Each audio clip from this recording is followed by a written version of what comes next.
Boa noite, irmãos e irmãs. As crianças sairão nesse instante para o seu culto infantil, com os seus responsáveis. E você pode já abrir sua Bíblia em Efésios capítulo 4.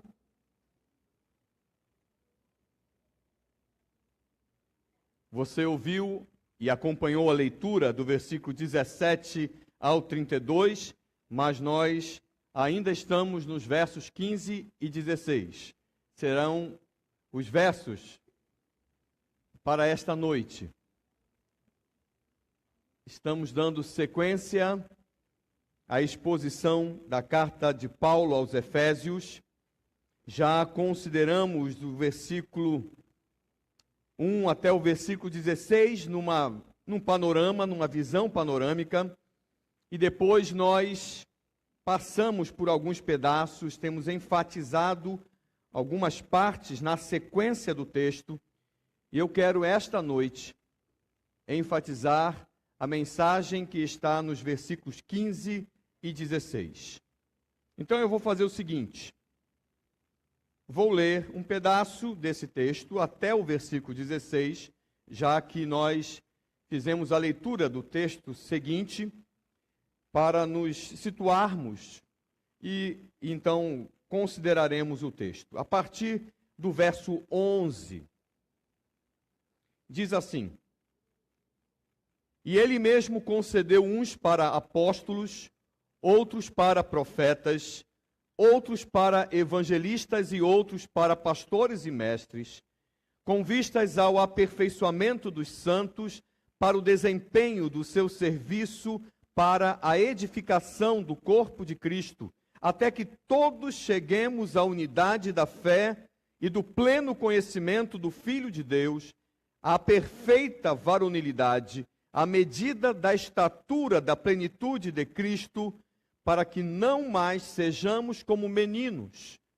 agitados de um lado para outro e levados ao redor por todo o vento de doutrina, pela artimanha dos homens, pela astúcia com que induzem ao erro.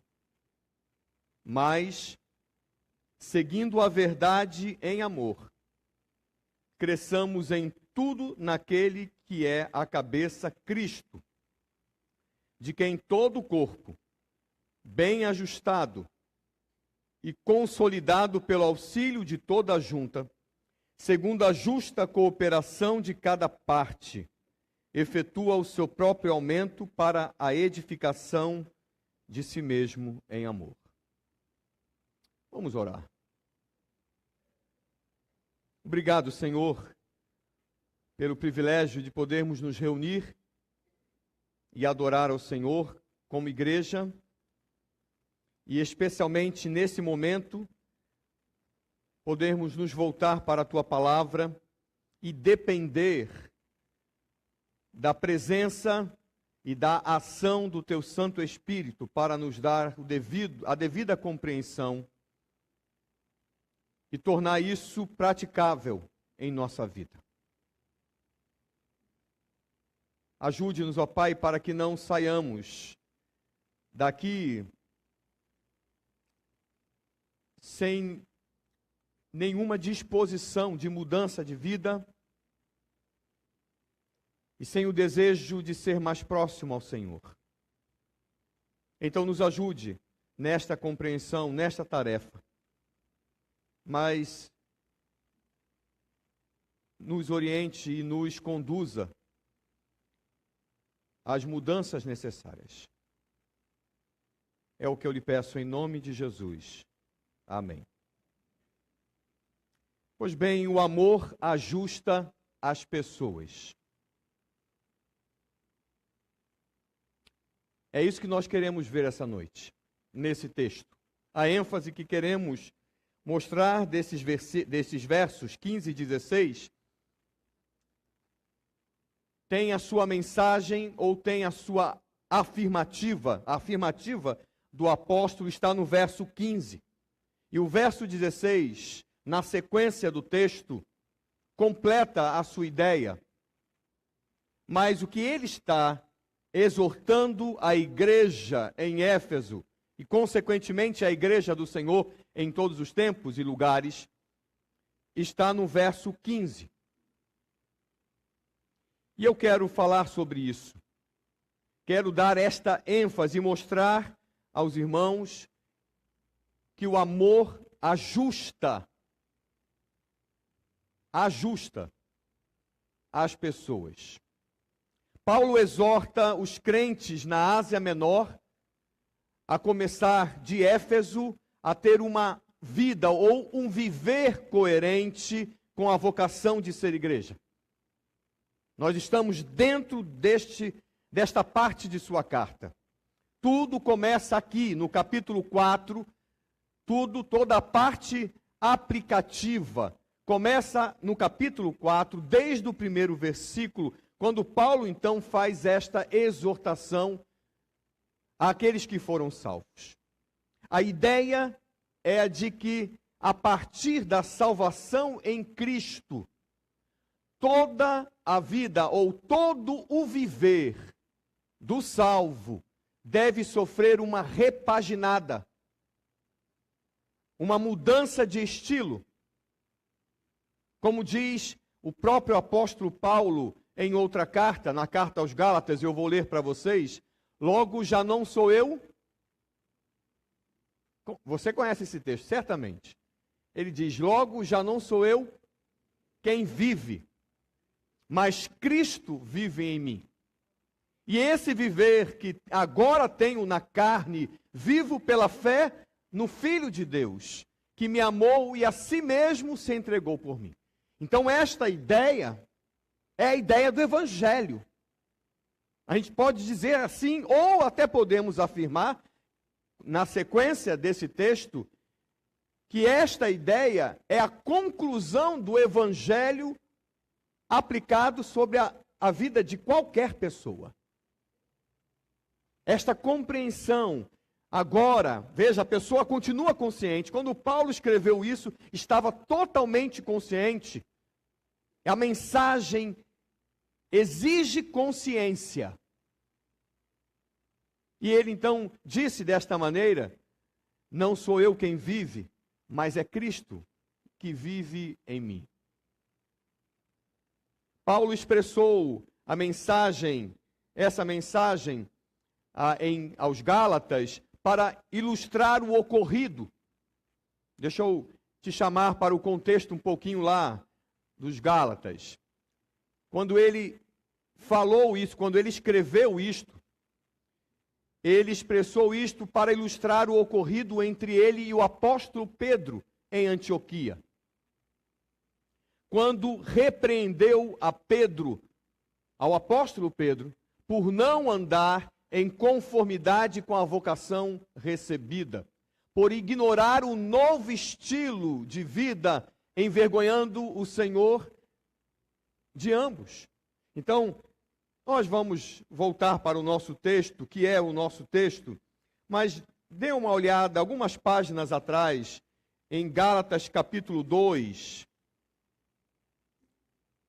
a partir do verso 11, Gálatas 2, a partir do verso 11, olha o que Paulo escreveu para a igreja na Galácia, e o que ele disse acerca deste momento. Quando, porém, Cefas é o apóstolo Pedro, veio a Antioquia, ele está contando o ocorrido, resisti-lhe face a face. Por quê? Porque se tornara repreensível. Então, Paulo vai dizer o que ocorreu, mas ele começa afirmando àquela igreja que houve um momento em que ele repreendeu a Pedro, o apóstolo, o líder, talvez o líder mais conhecido e reconhecido naquele tempo da igreja. Diz que lhe resistiu, porque ele se tornou repreensível. Versículo 12, ele continua, com efeito, antes de chegarem alguns da parte de Tiago, comia com os gentios. Quando, porém, chegaram, afastou-se e, por fim, veio a apartar-se, temendo os da circuncisão. E também os demais judeus dissimularam com ele, a ponto de o próprio Barnabé ter se deixado levar pela dissimulação deles. Quando, porém, vi que não procediam corretamente segundo a verdade do Evangelho, disse a Cefas, na presença de todos: se sendo tu judeu, vives como gentio e não como judeu, por que obrigas os gentios a viverem como judeus? Então, não precisa continuar aqui agora na leitura desse texto. Eu só quis lhe chamar a atenção para que contexto Paulo se referiu daquela maneira. E ele então afirma que houve um problema em Antioquia. E o problema é que Pedro, por algum instante, se deixou levar. E até como ele afirma, até Barnabé se deixou levar também e dissimulou. Talvez teve medo, vergonha, não sei, o texto não diz o que se passou na cabeça deles, mas o texto afirma, Paulo afirma, que eles não se comportaram como exige o Evangelho. Eles tinham que se mostrar firmes naquela situação.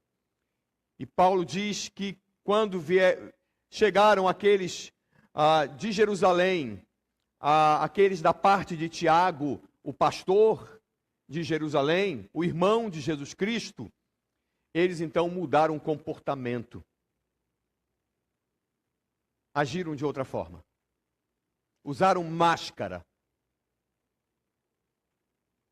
Não foram verdadeiros. Não foram autênticos. Paulo então exortou a Pedro. Veja bem, meus irmãos, trazendo isso para nós, à luz do que nós temos visto e aprendido e vamos... Essa é a mensagem de Paulo. Essa é a mensagem do Evangelho. É a preocupação de Paulo para com os irmãos naquele tempo. Por isso, é o princípio e o fim, isto é, a motivação, o resultado da nova vida. Lá no capítulo 2, ou aliás, no capítulo 4, em Efésios, versículo 2 e 3, a motivação é a submissão a Cristo, e o resultado é a unidade com o Senhor e com o seu corpo. Nós temos o Senhor como modelo para o nosso viver. E quando falamos do Senhor mais do que qualquer outra coisa, falamos de amor. Então, Paulo agora, nos versos 15 e 16, fecha a primeira parte de seu raciocínio, motivando seus leitores ao formato ideal que honra ao Senhor e promove crescimento na vida da pessoa e, consequentemente, na vida da igreja. E ele exorta este viver ao lidar com a verdade. Esta é a primeira coisa que Paulo apresenta aqui. Veja aí o versículo 15. Mas, seguindo a verdade em amor, cresçamos em tudo naquele que é a cabeça, Cristo. Então, a afirmação final dele, nesta primeira parte de seu raciocínio, começa com seguindo a verdade. Veja, no texto, Paulo já disse, nesse texto que tem sido alvo de nossa atenção, Paulo já disse que recebemos do Senhor capacitação e que esta precisa ser aperfeiçoada, que o aperfeiçoamento acontece através do exercício do servir. Falamos sobre isso domingo passado, sábado e domingo passado, lá na congregação Eliel. Não há como ser aperfeiçoado na igreja do Senhor. Eu não estou falando na igreja local, eu estou falando também na igreja local, mas na vida para aquele que é igreja, para aquele que foi salvo pela graça, pela fé, através da fé no Senhor Jesus Cristo e recebeu capacitação, não há como ser aperfeiçoado se esta pessoa não exercitar a capacitação recebida no servir ao Senhor. Não tem como ser aperfeiçoado. E isso está em todo o Novo Testamento, especialmente nos textos que falam sobre isso. A pessoa terá a capacitação, ela não perderá esta capacitação, porque uma vez dada para este viver, enquanto igreja, ele terá e não mais perderá isso. Mas ela não desenvolverá nem a sua capacitação e, consequentemente, a sua própria vida. E para piorar, não cooperará, como estamos vendo, não cooperará para o desenvolvimento também das outras pessoas, da igreja, como um conjunto, como um corpo, uma família. Ela poderá vir à igreja, receber informação, guardar informação, sentir, ter sentimentos, pensamentos, mas se ela não exercitar isso, ela não será aperfeiçoada. Ela não estará cumprindo, executando o plano de Deus para a sua igreja, segundo o Evangelho. Paulo também já disse que o serviço por meio da capacitação recebida, promove maturidade. Foi a última mensagem nossa aqui. Quando nos dedicamos ao Senhor, quando focamos no serviço que tem o outro como beneficiário, tiramos nossa atenção de nós mesmos. Ignoramos detalhes desnecessários e diminuímos as críticas e, consequentemente, a insatisfação e a indisposição. Passamos a ser mais povo. Passamos a ser úteis. Deixamos para trás, segundo o texto, a infantilidade que promove intrigas e birras. Coisas de criança.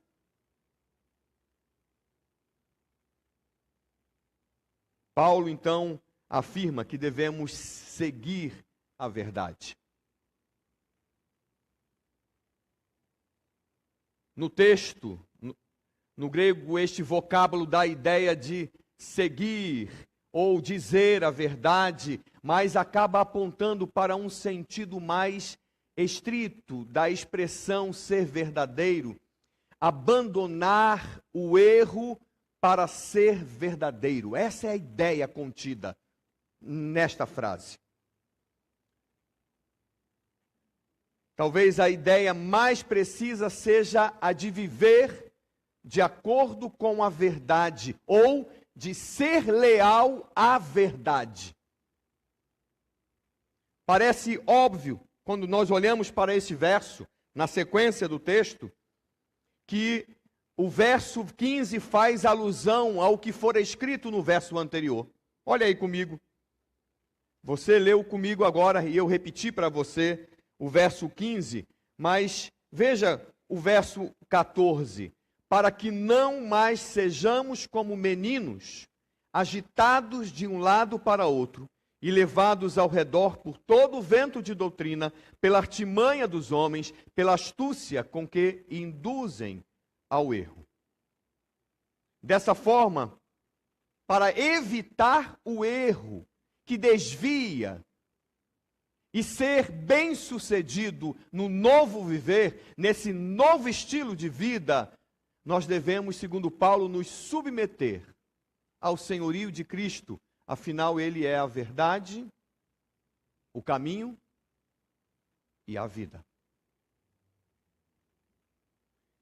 Paulo, então, retorna a mensagem ao fechar esta sessão, ele retorna ao início, ele retorna à mensagem da humildade, da submissão a Cristo, para evitar o erro da mesmice, sendo alvo da incoerência e da inconstância que afasta a pessoa do Senhor.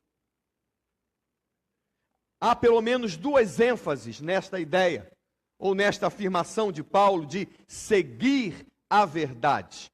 E eu quero destacar estas duas ênfases. A primeira é que a verdade vem do Senhor, pois Ele é a verdade, servindo de referência para nós. Nesse sentido, devemos seguir a Cristo. O que implica que não há verdade, ouça bem, porque aí esta afirmação agora, ou a consequência desta afirmação, vai ao encontro, ou vai de encontro àquilo que é ensinado no tempo em que vivemos. Implica que não há verdade naquilo que se opõe a Ele, naquilo que se opõe ao Evangelho, naquilo que se opõe a Cristo. Não há verdade ao que se opõe ao que é ensinado e determinado pelo Senhor através de sua palavra. E isso não é novidade. Eu quero chamar a sua atenção para você perceber que isso não é novidade do Novo Testamento. Isso não é exclusividade do apóstolo Paulo. Não foi somente Paulo que pregou sobre isso ou ensinou sobre isso. Esta é a mensagem contida nas Escrituras. Desde o Antigo Testamento, esta é a ênfase do Senhor. Não há verdade naquilo que se opõe ao Senhor, naquilo que é contrário ao Senhor. Podemos olhar para o Antigo Testamento e ver vários textos, mas eu posso citar um texto, que aqui e acolá estamos citando ele, até porque ele foi incluído nas Escrituras, provavelmente, inclusive no local em que ele foi incluído, para ser constantemente lembrado. Podemos citar como exemplo o Salmo 1.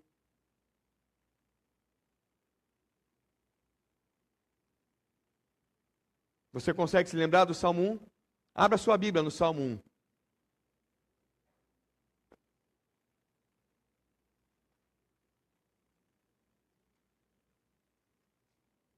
Fácil de chegar lá, né? Pronto? Salmo, capítulo 1, aliás, Salmo 1, não capítulo. O Salmo 1. Bem-aventurado o homem que não anda no conselho dos ímpios, não se detém no caminho dos pecadores, nem se assenta na roda dos escarnecedores. Antes, a expressão antes traz qual ideia?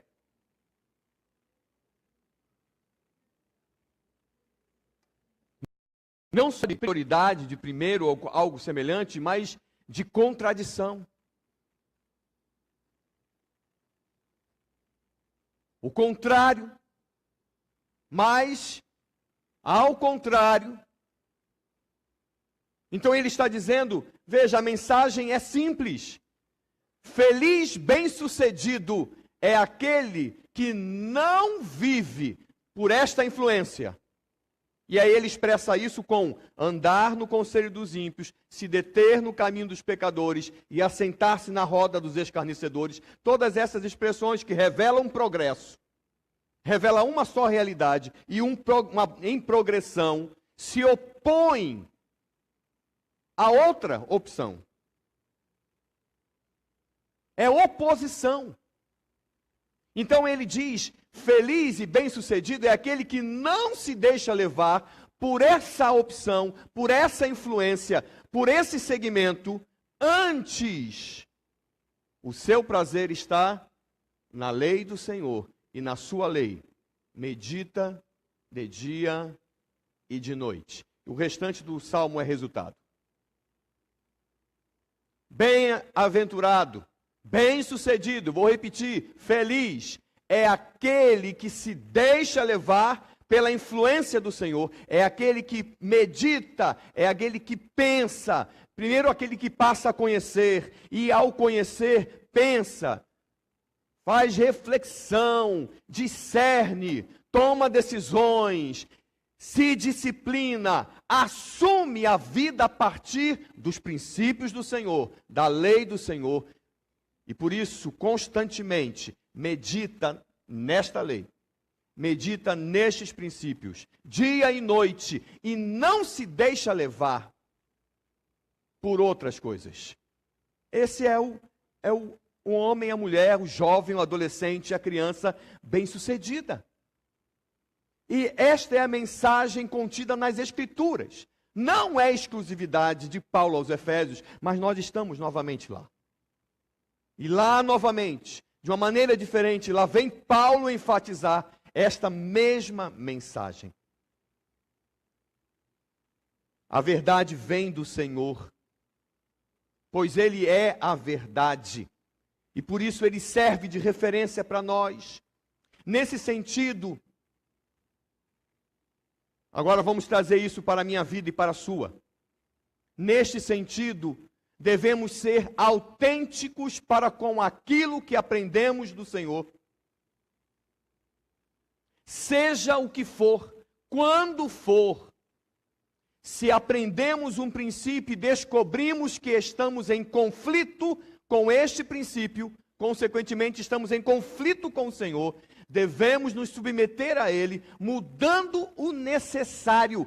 Isto é autenticidade. Isso que é autenticidade. Quando a gente fala de autenticidade, muita gente simplesmente resume a autenticidade numa versão pecaminosa, a ideia de, eu sou assim mesmo e eu falo assim mesmo porque eu sou assim. Então eu tenho que falar, eu sou autêntico.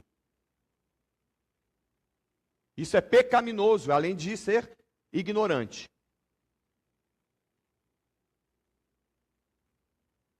A autenticidade é viver de acordo com o que aprende. Bom, se a pessoa não aprende do Evangelho, se ela não aprende do Senhor, a conclusão vai ser esta anterior agora dada.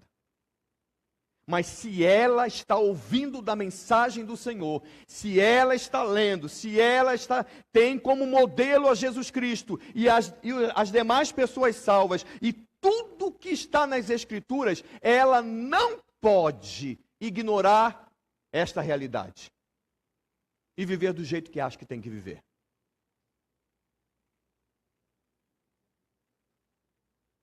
De que adianta saber o correto e não viver? Qual a utilidade de saber o que deve fazer, mas não fazer? Esse tipo de atitude estabelece sobre nós um peso na consciência e um juízo do Senhor com suas consequências. É o que diz, por exemplo, Tiago em sua carta. Eu vou citar para vocês 2 textos. Aquele que sabe que deve fazer o bem e não o faz, qual é o final do texto? Nisto está pecando. Não tem conversa. Você pode falar o mais que quiser. Pode colocar o argumento que desejar, a desculpa que preferir, mas aquele que sabe que deve fazer e não faz, está pecando. E o pecado começa pela ausência de autenticidade. Porque se aprendeu, tem que viver. João, em sua primeira carta, eu vou ler 2 versos para você, ele diz, aquele que diz, eu o conheço, fazendo menção a Jesus Cristo, e não guarda os seus mandamentos, é mentiroso. E nele não está a verdade. Aquele que diz que permanece nele, esse deve andar assim como ele andou. Confessar a Cristo, mas viver fora de Cristo, não tem sentido e torna-se questionável tal confissão de fé. Então esta é uma ênfase. A verdade vem do Senhor e nós temos que ser autênticos para com esta verdade. E a segunda ênfase é a de que para seguir ao Senhor, vivendo em coerência com o novo padrão, com a nossa vocação de ser igreja, devemos nos tornar íntimos da verdade, devemos fazer da autenticidade um hábito. O texto, a forma como Paulo escreveu, o verso 15, apresenta o formato de uma ação contínua, como um hábito do crente. Então veja, a natureza pecaminosa trabalha para convencer de que não vale a pena ser sincero, autêntico e honesto. Eu sei que é assim. E é assim com todos nós. Eu sei que é assim porque é assim também comigo. Não vale a pena. E ela coloca isso e apresenta algumas razões. E aproveita o erro das pessoas, o pecado das pessoas, momentos em que aquilo de alguma maneira parece se voltar contra nós para chamar a atenção para aquilo. E é como se ela nos sacudisse e apontasse e dissesse: está vendo? Não vale a pena. Olha aí, ó. Olha o que dá ser sincero. Olha o que dá ser autêntico. Olha o que dá expressar aquilo que está no coração. Olha o que dá querer ser amigo das pessoas. Ela distorce as interpretações na intenção de levar à conclusão de que tais atitudes produzem sofrimento. Desde criança, somos impulsionados a mentir.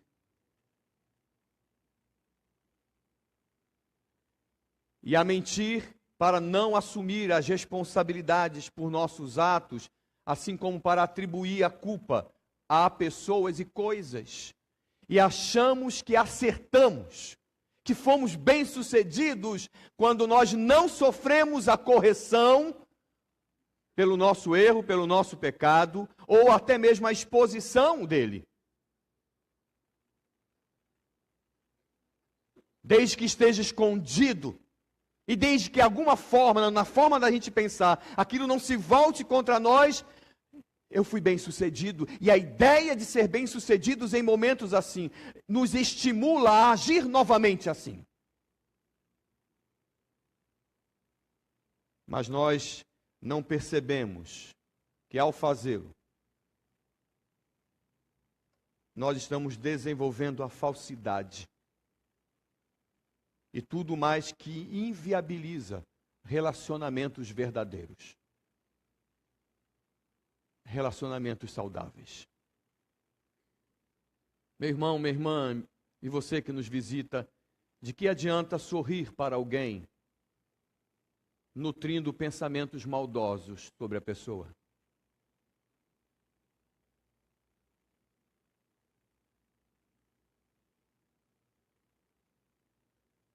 Fale sério.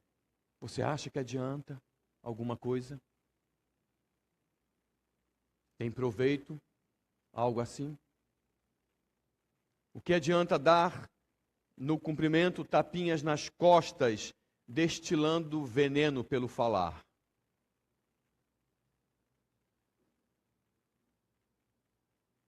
Ou jamais conversar sendo amargurado na alma? Ou evitar constrangimento, constrangendo a consciência à falsidade?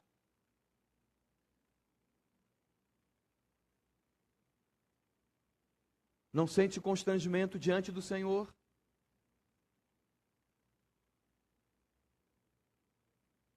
O que faz, ou o que você faz com os pensamentos maus sobre alguém? Onde os guarda? Não afeta você? Já pensou que isso torna alguém não confiável, desqualificado para amizades e desautorizado a qualquer tipo de exigência alheia?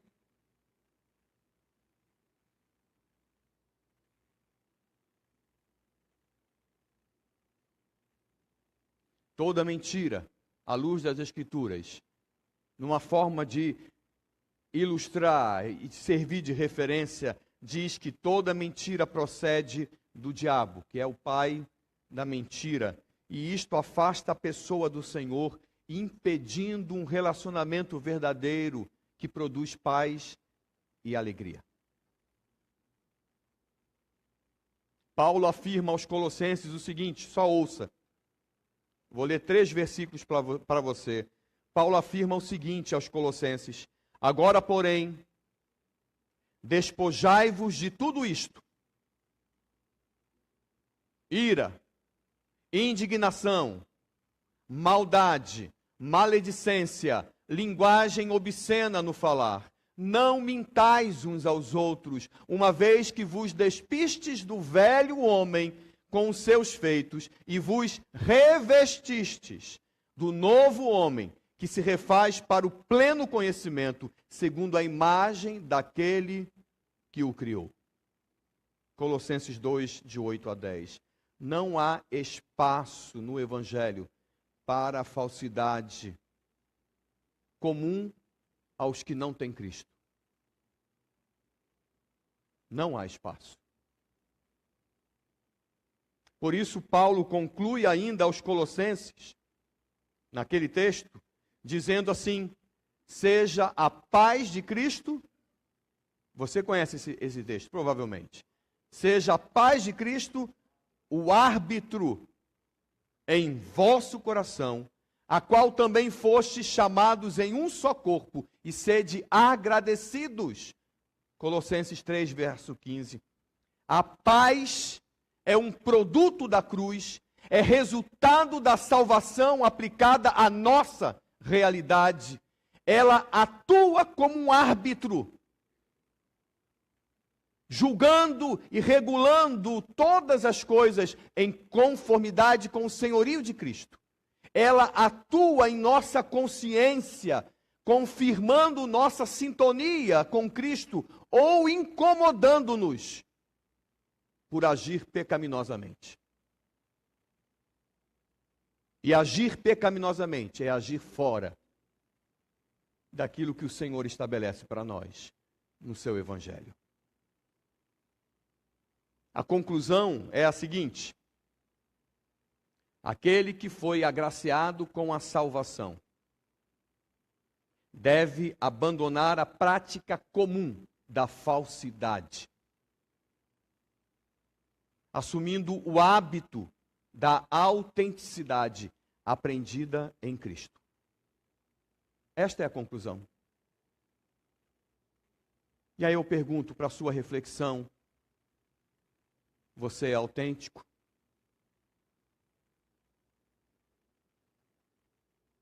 Ou será que enquanto você está sentado e ouvindo a pregação da palavra e o Espírito Santo está a incomodar ou a apontar para aquilo que é necessário, você está pensando ou tentando ignorar ou tentando ver o que faz com aquilo que, se as pessoas soubessem, lhe causaria vergonha?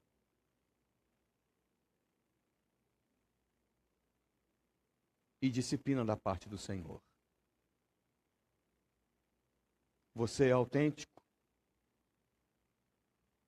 Você tem se tornado íntimo da verdade? Você tem abandonado o costume de maquiar o pecado que esconde a necessidade de mudança? Tem agido como Cristo, por Cristo e para Cristo? Paulo diz que devemos criar o hábito de lidar com a verdade. E isso, ele termina essa primeira parte dizendo em amor. Está aí no verso 15. Mas seguindo a verdade em amor. Há um conceito falso de justiça no que diz respeito a ser verdadeiro. Existem Pessoas que se esforçam para ser verdadeiras sem amor, o que torna impossível o exercício da verdade, porque a verdade é nivelada pelo amor. A autenticidade sem amor é o que a palavra de Deus nos ensina. A autenticidade sem amor é transformada em legalismo.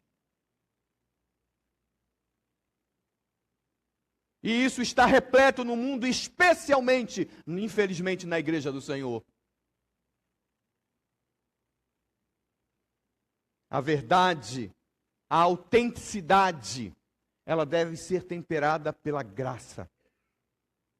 A graça que nós cantamos hoje tanto.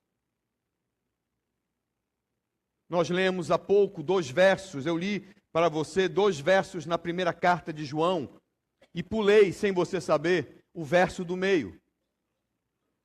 Porque eu sabia que iria considerar agora. Agora eu vou ler para você então os 2 versos anteriores com o verso do meio. Lá na primeira carta de João, capítulo 2. Diz assim, preste bem atenção, aquele que diz, eu o conheço, fazendo menção a Jesus Cristo, e não guarda os seus mandamentos, é mentiroso. E nele não está a verdade. Agora vem um verso que eu não li. Aquele, entretanto, que guarda a sua palavra, nele verdadeiramente tem sido aperfeiçoado o amor de Deus. Nisto sabemos que estamos nele. Aquele que diz que permanece nele, esse deve andar assim como ele andou. Esta é a marca do salvo. João está dizendo, esta é a forma de sabermos que estamos em Cristo, que somos dele, que estamos ligados a ele, andar como ele. Não importa, preste atenção, não importa a sua formação. O Evangelho, Jesus Cristo, Deus em seu plano, por meio do Evangelho, pega toda a sua formação, pega toda a sua influência recebida, pega toda a sua tradição, todas as suas experiências, junta e joga fora no lixo. Porque tudo isso muda na conversão, ou a partir dela, pela graça do Senhor, quando nós aprendemos a graça do Senhor sobre nós. E passamos a experimentar essa graça, não somente em nosso benefício, vindo da parte dele, mas também no benefício para com os demais, que se torna nosso benefício, quando o fazemos para com outros.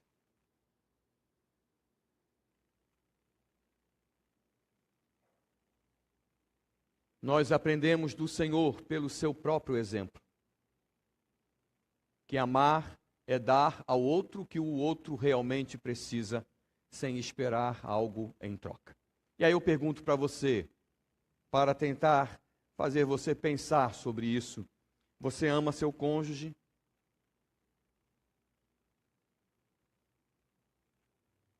Você tem por hábito pensar, decidir, fazer as coisas partindo da disposição de dar ou de receber? Você consegue pensar em seu cônjuge sem a expectativa de receber algo, de ser beneficiado?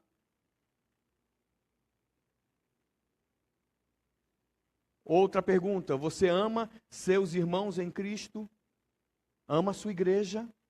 Consegue pensar e agir para eles sem exigências, sem esperar reconhecimento? Você ama Cristo? Consegue pensar em Cristo, conversar com Deus, sem pedir alguma coisa?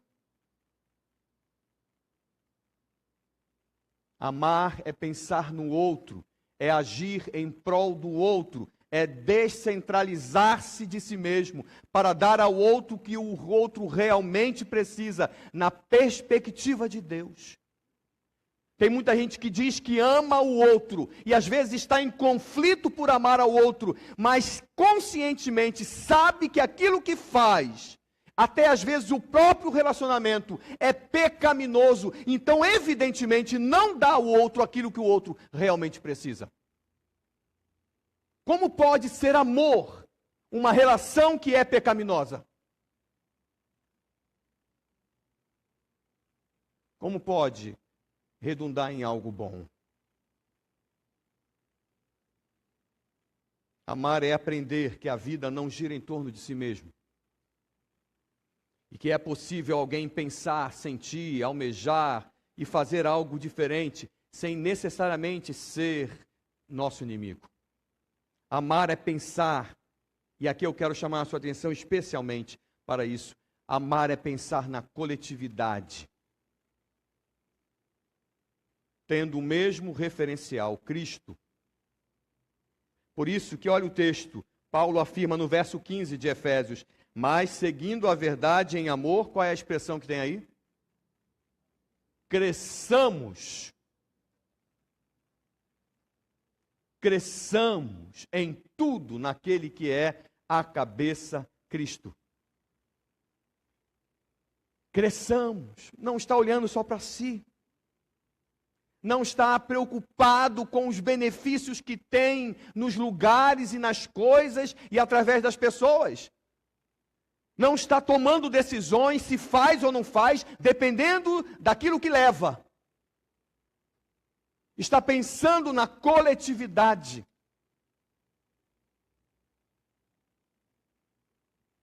O amor nos modela através da verdade, nos ajustando em Cristo. Deixamos de levar as coisas para o lado pessoal, em sentido pecaminoso, quando passamos a enxergar e a agir por meio de Cristo. Não mais nos ofendemos com discordância ou mesmo com ataques, pois não é mais a nossa verdade que está em jogo, mas a verdade de Cristo. Também deixamos de sofrer, pois não mais lutamos por nossa individualidade, agora junto a outros, no mesmo corpo, que é a igreja, lutamos pelo corpo de Cristo. Agora já não há necessidade de isolamento, nem de ter de fazer tudo, pois cada um faz a sua parte e todos são beneficiados. Olha o versículo 16. De quem todo o corpo, bem ajustado e consolidado, pelo auxílio de toda a junta, segundo a justa cooperação de cada parte, efetua o seu próprio aumento, para a edificação de si mesmo em amor. O amor se expressa na coletividade. O amor nos modela, ajustando-nos à pessoa de Cristo, ao nos fazer lidar com a verdade através da coletividade. Meu irmão, minha irmã, o sistema que Paulo tem ensinado, que ele já falou no capítulo 2, o sistema mundano nos impulsiona à individualidade. A nova vida em Cristo nos converte à coletividade. É uma necessidade de transformação, de metamorfose. Você tem aproveitado esta bênção?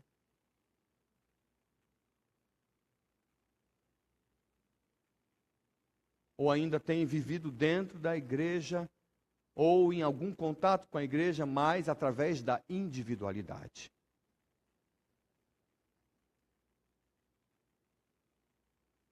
Você tem amado ao Senhor e ao seu povo? O amor nos ajusta em Cristo. E nos coloca, ou o coloca, como modelo para a nossa vida. Feche seus olhos e responda ao Senhor. Diante do que acabara de ouvir, reaja. Seja sincero com o Senhor, autêntico, e converse com Ele.